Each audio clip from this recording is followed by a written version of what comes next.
বন্ধু ছিল। ওরা দুজনে একই গ্রামে থাকতো। ওরা একসাথে বাঁশ কাটতে যেত।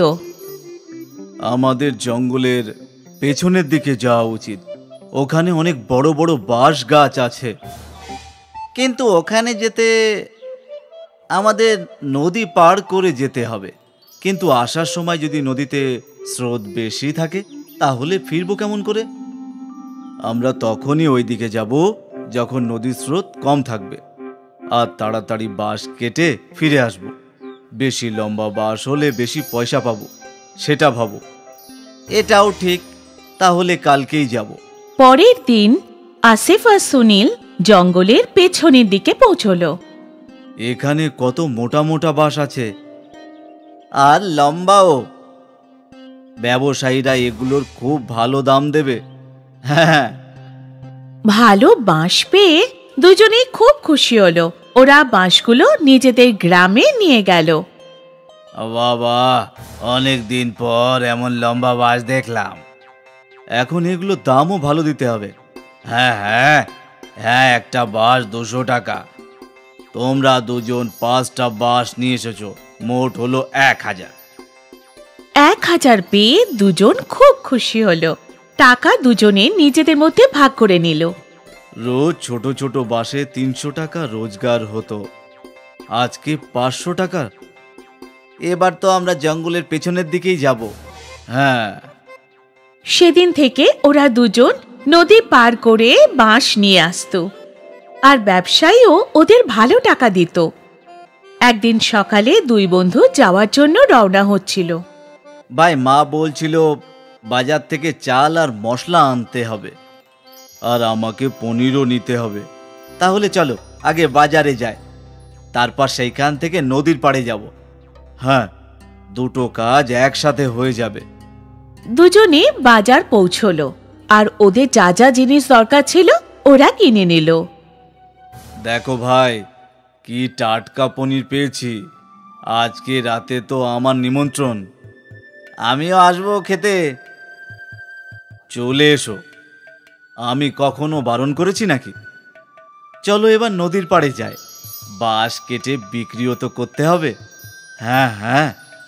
তারপর ওরা জঙ্গলের দিকে রওনা দিল। প্রতিদিনের মতো ওরা নদী পার করে তারপর জঙ্গলে পৌঁছে গেল আর বাঁশ কাটতে লাগলো। কিন্তু হঠাৎ বৃষ্টি শুরু হয়ে গেল। আমাদের বাড়ি ফিরে যাওয়া উচিত, নদীতে জল বেড়ে যাবে। হ্যাঁ, শুধু আর একটা বাঁশ কেটে নিই। হ্যাঁ। বৃষ্টি আরো জোরে শুরু হয়ে গেল। কিছুক্ষণের মধ্যে ওদের বাঁশ কাটা হয়ে গেল। তারপর ওরা বাঁশ নিয়ে নদীর দিকে রওনা দিল। ওদিকে নদীর জল অনেক বেড়ে গেছিল।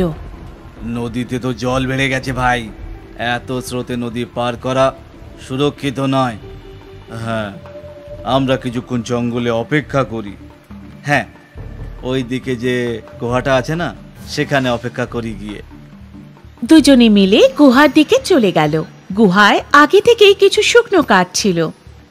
এইগুলো জ্বালিয়ে দিই, একটু গরম হবে। আসিফ যে জিনিসগুলো কিনেছিল সেখানে ম্যাচ বক্সও ছিল।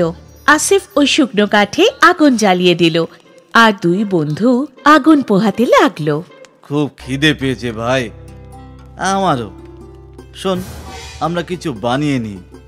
এমনিতে কিছু জিনিস তো আমাদের কাছে আছেই, কিন্তু আমরা কি করে বানাবো? আমাদের কাছে বাসন তো নেই। তখনই আসিফের নজর পড়ল বাঁশের ওপর। আমাদের কাছে বাঁশ তো আছে, বাঁশের ভেতরে খাবার বানাতে পারবো। কিভাবে? তুমি বাম্বু বিরিয়ানির কথা শোনোনি?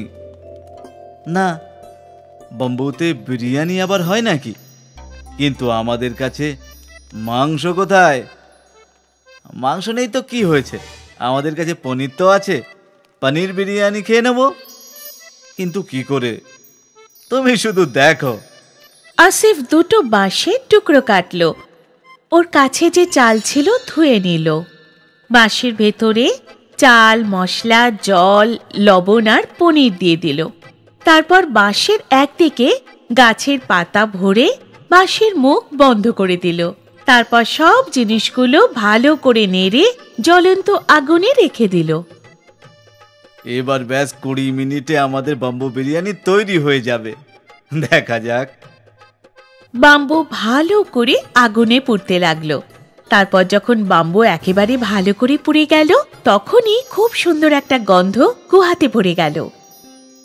মনে হচ্ছে বিরিয়ানি তৈরি হয়ে গেছে ভাই। আসিফ ওই বাম্বু বাইরে বের করলো আর দুটো কলা পাতা পেতে নিল। আর যখনই বাম্বু একটু ঠান্ডা হলো, তখন বিরিয়ানি কলা পাতায় বার করে নিল। দেখতে তো খুব সুন্দর হয়েছে। এমন যেই হোক, খিদে তো পেয়েছে, খেয়ে নিই আগে, চলো। দুজনে বিরিয়ানি মুখে দিল আর দুজনে মন্ত্রমুগ্ধ হয়ে গেল। তারপর দুজনে খুব মজা করে বিরিয়ানি খেতে লাগলো। ভাই, তুমি এত ভালো বাম্বু বিরিয়ানি বানাও যে কিছু বলার নেই। ধন্যবাদ। তোমার তো বিরিয়ানি বিক্রি করা উচিত বন্ধু। সেটা না করে কেন পরিশ্রম করছিস? এই বিরিয়ানির বিখ্যাত হতে সময় লাগবে না। সত্যি? হ্যাঁ, তুমি যদি রাজি থাকো তাহলে একসাথে ধাবা খুলে ফেলি। হ্যাঁ হ্যাঁ, কেন নয়। যখন বৃষ্টি বন্ধ হলো, নদীর জল কমে গেল, তখন দুই বন্ধু সমস্ত বাঁশ নিয়ে গ্রামে ফিরে এলো। কিন্তু আজ ওরা বাঁশ বিক্রি করল না। পরের দিন আসিফ আর সুনীল গ্রামের মোড়ে নিজেদের দোকান খুলল। গ্রামবাসী অবাক হয়ে দেখছিল যে ওরা বাঁশের ভেতর কি বিক্রি করছে। আরে ভাই, এগুলো কি? এগুলো বাম্বু বিরিয়ানি কাকা, পনিরের। বাম্বু বিরিয়ানি? আমাকেও তো একটু খাওয়াও। গ্রামের লোক এই প্রথমবার বাম্বু বিরিয়ানি চেখে দেখল। আরে বাহ, কি দারুণ স্বাদ আসিফ ভাই। এইরকম বিরিয়ানি সারা জীবনে খাইনি, খুব ভালো লাগলো। আসিফ আর সুনীলের বাম্বু বিরিয়ানি গ্রামে বিখ্যাত হয়ে গেল। গ্রাহক ভিড় করে দাঁড়িয়ে বাম্বু বিরিয়ানি খেতে লাগলো। আসিফ আর সুনীলের রোজগার অনেক গুণ বেড়ে গেল। তারপর আর কি, সুনীল আর আসিফ মজদুরি ছেড়ে বাম্বু বিরিয়ানি বিক্রি করতে শুরু করে দিল। ওরা দিন রাত 4 গুণ উন্নতি করতে লাগলো। অনেক দূর দূর থেকে লোক বাম্বু বিরিয়ানি খেতে আসতো। আর দেখতে দেখতে ওদের গ্রামে একটা বড় হোটেল খুলে গেল আর দুজন অনেক বড় লোক হয়ে গেল।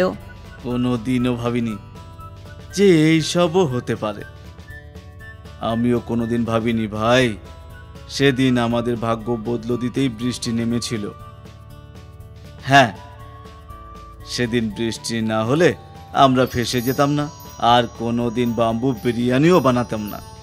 ভাই, এসব আগে থেকেই লেখা ছিল। বিধাতা আগে থেকেই সবার জন্য ভাগ্য লিখে দেয়। আমরা তো শুধু পুতুল, ভগবানের দেখানো রাস্তায় শুধু হাঁটি। হ্যাঁ, একদম তাই।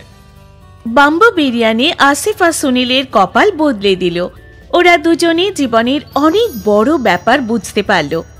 বিপদে পড়লেই জীবনে নতুন পথ খুঁজে পাওয়া যায়, আর ভাগ্য কবে বদলে যাবে সেটা বলা যায় না। শওকত মিয়ার বিরিয়ানির দোকান ছিল। লোকেরা খুব তৃপ্তি করে ওনার বিরিয়ানি খেত। বাহ সৈকত ভাই, কি স্বাদ! ধন্যবাদ ধন্যবাদ। বিরিয়ানির স্বাদ ভালো ছিল, এই জন্য ওদের রোজগারও ভালো হতো। শওকত মিয়া প্রতি মাসে 20,000 টাকা নিজের মায়ের হাতে তুলে দিত। বাবা, এখন যখন তোর রোজগারও ভালো হচ্ছে, আমি ভাবছিলাম যে তোর বিয়েই দিয়ে দিই। আর কতদিন অবধি আমি একা ঘরের আর পরিবারের ব্যবসা সামলাবো বল? তোর বিয়ের পর নদীমেরও বিয়ে করাতে হবে না? আরে মা, আমি তো এখনো বাচ্চা। তুমি প্রথমে দাদার বিয়ে দাও। ঠিক আছে ঠিক আছে মা, তোমার যে মেয়েকে পছন্দ আমি তাতেই রাজি। এ তো খুশির খবর, তোমার থেকে আমি এটাই আশা করেছিলাম সৈকত। শওকতের মা ওর জন্য একটা মেয়ে খুঁজে নিল, সানা। সানা শিক্ষিত ছিল আর খাবারও সুস্বাদু বানাতো। কিছু মাস পর শওকত আর সানার বিয়ে হয়ে গেল, আর তারপর সানা সংসারের সমস্ত কাজ সামলে নিল। মা, তোমার হাতের খাবারের স্বাদই আলাদা। হ্যাঁ বৌদি, কিন্তু বিরিয়ানিতে দাদার হাত কেউ ধরতে পারবে না।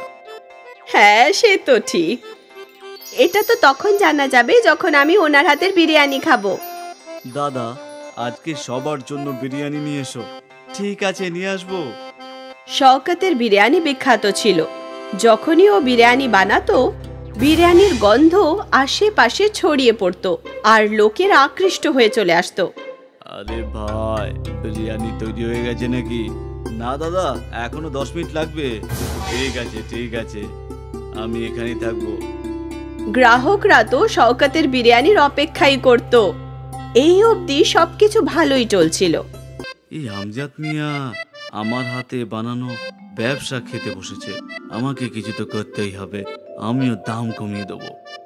শওকত বিরিয়ানির দাম কমিয়ে 80 টাকা করে দিল। প্রতিদিন তো এই দোকান থেকে বিরিয়ানি খায়, চল আজকে ওই নতুন দোকান থেকে খায়। ঠিক আছে। অনেক গ্রাহক শুধু নতুন স্বাদের জন্য আমজাদের দোকানে যেতে লাগলো। কিন্তু আমজাদের হাতে আলাদাই জাদু ছিল। একবার যে ওর বিরিয়ানি খেত, সে ওর দোকানে আবার আসতো। কালকে যে বিরিয়ানি খেয়েছিলাম, আজকেও সেটাই খাবো। হ্যাঁ নিশ্চয়ই, ওই বিরিয়ানিটাকে কেউ ভুলতে পারবে না। আস্তে আস্তে শওকতের গ্রাহক কমতে শুরু করলো। হয়তো এটা কিছু সময়ের জন্য। আমজাদের দোকান নতুন, তাই লোকেরা ওখানে বিরিয়ানি খেতে যাচ্ছে। কিছুদিন পর আমার গ্রাহক ফিরে আসবে। শওকত নিজেই নিজেকে এটা বোঝানোর চেষ্টা করলো, কিন্তু ব্যবসায় লস ওকে চিন্তায় ফেলে দিয়েছিল। এখন বাড়িতেও ও সবসময় চিন্তিত থাকতো। কি হয়েছে শওকত, তুই কি নিয়ে এত ভাবছিস? কি আর বলবো মা, আমার দোকানের সামনে আরো একটা বিরিয়ানির দোকান হয়েছে। আস্তে আস্তে আমার সমস্ত গ্রাহক ওখানেই যাচ্ছে। এইরকম চলতে থাকলে একদিন আমাকে দোকান বন্ধ করে দিতে হবে। এরকম কিচ্ছু হবে না বাবা, ওপরওয়ালা আছে তো, হয়তো এটা কদিনেরই ব্যাপার। আমিও এটাই আশা করছি মা। শওকত চিন্তায় ছিল, আর এই কথাটায় পুরো পরিবারের খারাপ লাগছিল। ওই রাতে সানা শওকতের পুরো ব্যাপারটা জানলো। যদি দামের জন্যই গ্রাহক অন্য দোকানে যাচ্ছে, তাহলে আমরা যদি দাম কম করে দেখি। আমরা কি করে দাম কমাবো সানা? বিরিয়ানি 1 প্লেট বানাতেই 50 টাকা লাগে, আর আমি 80 টাকায় বিক্রি করছি, মানে শুধু 30 টাকার লাভ। যদি এটাও কমিয়ে দিই, তাহলে সংসার খরচ কিভাবে চালাবো? তাহলে কি আমরা বিরিয়ানি বানানোর জিনিসপত্র সস্তায় কিনতে পারি না? বিরিয়ানিতে সব থেকে দামি হলো চাল। সম্ভবত বাসমতি চাল কিভাবে সস্তায় পাবো? এবার আমি বাসমতি চালকে প্লেন চালের সঙ্গে বদলাতে তো পারবো না। আমরা যদি বাসমতি চালের জায়গায় অন্য কোনো জিনিস ব্যবহার করি তখন? তার মানে?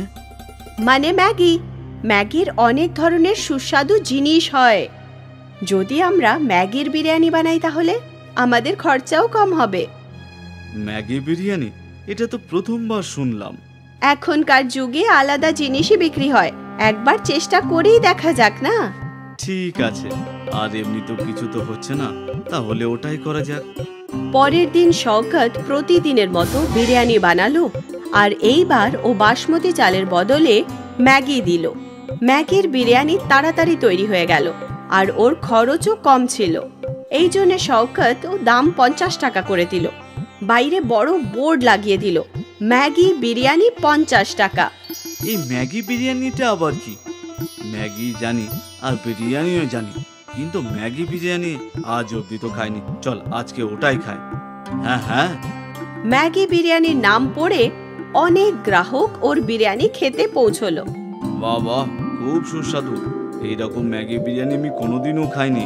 তার কারণ একটাই যে এটা ম্যাগি নয়, ম্যাগি বিরিয়ানি। বাহ ভাই, এইরকম স্বাদ কোথাও পাইনি। ধন্যবাদ ধন্যবাদ। লোকেরা শওকতের বিরিয়ানি খুব পছন্দ করছিল। ওই দিন শওকতের দোকানে গ্রাহকদের ভিড় লেগে থাকলো। ভাই, ম্যাগির বিরিয়ানি তো চালের বিরিয়ানির থেকেও বেশি সুস্বাদু। আজ থেকে আমরা প্রতিদিন ম্যাগি বিরিয়ানি খাবো। শওকত খুশি মনে বাড়ি ফিরল ও ওই খুশির খবর নিজের স্ত্রীকে বলল, আর ও খুশি হয়ে গেল। ওই মাসে শওকতের অনেক ভালো রোজগার হলো। মাসের শেষে শওকত নিজের মাকে 40,000 টাকা দিল। এত? হ্যাঁ মা, সানার ম্যাগি বিরিয়ানির আইডিয়া কাজ করেছে, দ্বিগুণ রোজগার হচ্ছে। আরও একবার শওকত খুশি থাকতে লাগলো। ওর সমস্যার সমাধান হয়ে গেছিল, কারণ ওর রোজগার বাড়তে লাগলো। ম্যাগি বিরিয়ানি বিখ্যাত হয়ে গেছিল। আব্দুল মিয়ার মৃত্যুর পরে ওনার 3 সন্তান অনাথ হয়ে গেল। এখন ওদের মাথার ওপর বাবার ছায়া নেই। এখন কি হবে? আমাদের সংসার কিভাবে চলবে? দুজন মেয়ের বিয়েও দিতে হবে। হে আল্লাহ, কিছু তো সাহায্য করো। মা, এখন আমাদের বাইরে বেরিয়ে কাজ করতে হবে। কিন্তু তুই কি কাজ করতে পারবি? আমি তো শুধু একটাই ভালো কাজ পারি, সেটা হলো খাবার বানানো। আমরা একটা বিরিয়ানির দোকান দিলে কেমন হয়? কিন্তু তাতে তো অনেক টাকা লাগবে দিদি। টাকার কথা ভেবো না, আমার গয়নাগুলো কবে কাজ আসবে। আর একবার সবকিছু ঠিক হয়ে গেলে তোমরা সবাই মিলে ছাড়িয়ে। কিন্তু মা, বাবা ওগুলো তোমার জন্য কিনেছিল। বাবু, আমার প্রথম দায়িত্ব হলো তোমরা। গয়না নিয়ে কি করব? ওগুলো তো আবার বানাতে পারবো। ঠিক আছে। শেফালি ওর মায়ের গয়না নিয়ে নিল আর বন্ধক দিয়ে 20,000 টাকা পেল। টাকা দিয়ে ওরা একটা ছোট্ট ঠেলা গাড়ি কিনলো আর 3 ভাই বোন মিলে ওই ঠেলা গাড়ি নিয়ে কাজ করত। নিয়ে যাও গরম গরম বিরিয়ানি, এত ভালো খেতে যে আঙুল চাটতেই থাকবে। নিয়ে যাও গরম গরম বিরিয়ানি। অনেক লোক ওদের দোকানে বিরিয়ানি খেলো আর সবার ওর বিরিয়ানি খুব ভালো লাগলো। বা দারুণ বিরিয়ানি, আমরা এত ভালো বিরিয়ানি কোনো দিনই খাইনি। হ্যাঁ, খুব ভালো বিরিয়ানি। ধন্যবাদ দাদা, এটা আমাদের মায়ের রেসিপি, আমাদের মায়ের স্পেশাল বিরিয়ানি। দারুণ খেতে। আর কিছুদিনের মধ্যেই ওদের দোকান ভালো চলতে লাগলো, লোকের ভিড় করতে লাগলো। আমার 2টো বিরিয়ানি পার্সেল করে দিও। ঠিক আছে। আমাকেও দাও। এখন আর নবীনকে লোকজনদের ডাকতে হয় না। দোকানে এত ভিড় হতো যে 3 জন ভাই বোন মিলে অর্ডার নিত। এই নিন আপনার অর্ডার। এটা আপনার। 1 মাস পরে শেফালিও রোজগার করার টাকা গুনছিল। এই নাও মা, এই মাসে লাভ 20,000 টাকা। কি? তুমি ঠিক শুনেছ, 20,000 টাকা। এতগুলো টাকা? আমাদের বিরিয়ানির লোকেদের খুব ভালো লেগেছে। দোকানে সব সময় খরিদ্দারের ভিড় থাকে মা। হে আল্লাহ, তোমার অনেক অনেক ধন্যবাদ। তুমি আমাদের সন্তানদের সফল করেছো। ধন্যবাদ মা। পরের মাসে তোমার গয়না আমি ছাড়িয়ে নেব ইনশাআল্লাহ। আজ শেফালির পরিবার সবাই খুব খুশি ছিল। ওর বাবার মৃত্যুর পরে প্রথমবার ওদের বাড়িতে কিছু ভালো হচ্ছিল। 3 ভাই বোন নিজেদের পরিশ্রম চালিয়ে গেল আর অনেক গুণ বেশি লাভ করতে থাকলো। এই সব কিছু আমাদের 3 জনের মিলমিশের কারণে হচ্ছে। একদম দিদি। আর আমরা সব সময় মিলেমিশেই থাকবো। হ্যাঁ, সব সময়। কিছু মাস পরে ওরা ঠেলা গাড়ি থেকে হোটেল খুলে ফেললো। নবীন কাউন্টারে বসতো, শেফালি আর সানা বিরিয়ানি বানাতো। নবীন ভাই সেই একই ঠেলাঠেলি গাড়ির মতো। হ্যাঁ, এটাই তো আমাদের মায়ের রেসিপি। দাদা, রান্না কোনোদিনও বদলাবে না। লোকজন সব সময় ওদের বিরিয়ানির প্রশংসা করত। আস্তে আস্তে ওরা পার্টির ক্যাটারিং এর কন্ট্রাক্টও পেতে থাকলো। ভাই, আমার বাড়িতে কাল একটা পার্টি আছে, 9 জনের বিরিয়ানি চাই। হ্যাঁ, একদম পেয়ে যাবেন। এখানে যেমন খায় সেই রকম যেন ভালো খেতে হয়। নিশ্চয়ই সেই রকমই খেতে হবে। আপনি চিন্তা না করে অর্ডার দিয়ে যান। 3 ভাই বোন খুব খুশি ছিল যে ওদের ব্যবসা বড় হচ্ছিল। তারপর একদিন কি হলো, এই অর্ডারটা এখনো গেল না। ওই কাদের বাবুর বাড়িতে গিয়েছিল, কিন্তু কোনোভাবেই বিয়ে ভেঙে গেছে, তাই এখন খাবার যাবে না। হে আল্লাহ, একদম ঠিক হয়নি। তুমি এক কাজ করো, ওই খাবারগুলো গরিবদের খাইয়ে দাও, অন্তত পক্ষে আশীর্বাদ তো পাবে। ঠিক আছে দিদি। ওর বড় দিদির কথা মতো নবীন সব বিরিয়ানি ভিখারিদের খাইয়ে দিল। কিন্তু ওর ইচ্ছা ছিল না। যখন ও হোটেলে ফিরল তখন সানা ওখানেই ছিল। দিদি কোথায়? ও তো বাড়ি গেছে। আমি বুঝতে পারছি না যে দিদি এত বিরিয়ানি গরিবদের দিতে কেন বলল। কি বলছো তুমি? সানা, দিদি আজ কাদের বাবুর বাড়িতে গিয়েছিল। ওরা 300 জনের বিরিয়ানি অর্ডার দিয়েছিল, কিন্তু কোনো কারণে ওনাদের বাড়ির বিয়ে ভেঙে গেছে, তাই বিরিয়ানিও বেঁচে গেছিল। আমি ভেবেছিলাম আমরা ওই বিরিয়ানি বিক্রি করে দেবো। তখন দিদি বলল সব বিরিয়ানি গরিবদের দিয়ে দাও। এটা তো ঠিকই হলো না। আমরা ওই বিরিয়ানি বিক্রি করেও টাকা রোজগার করতে পারতাম। হ্যাঁ নিশ্চয়ই, আমাদের দিদি খুব ভালো মনের মানুষ, সেই জন্য ও হয়তো ভেবেছে যে যখন আমরা বিরিয়ানির টাকা পেয়ে গেছি তখন বিরিয়ানিও গরিবদের দিয়ে দেওয়াই ভালো। কিন্তু দ্বিগুণ লাভ করার চিন্তায় হয়তো মাথায় আসেনি। হতে পারে। তখনই শেফালি ওখানে আসে আর সানা আর নবীন ওদের আলোচনা বন্ধ করে দিল। বিরিয়ানি গরিবদের দিয়ে দিয়েছে তো? হ্যাঁ হ্যাঁ নিশ্চয়ই।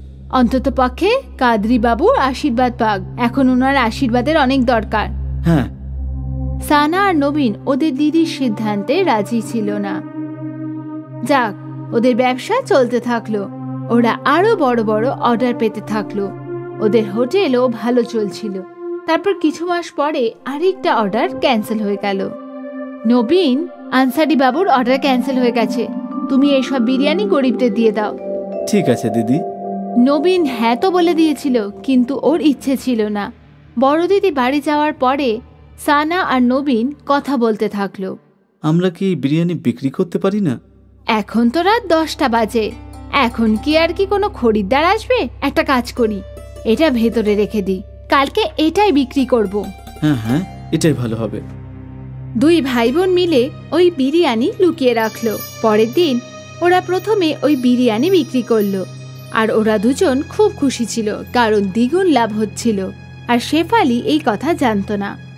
তারপর থেকে যখনই কোনো অর্ডার ক্যান্সেল হতো, সানা আর নবীন পরের দিন ওটা হোটেলে বিক্রি করত।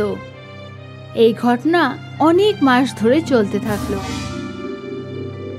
একদিন এই বাসি বিরিয়ানি একজন রেগুলার খরিদ্দারকে দেয়া হলো।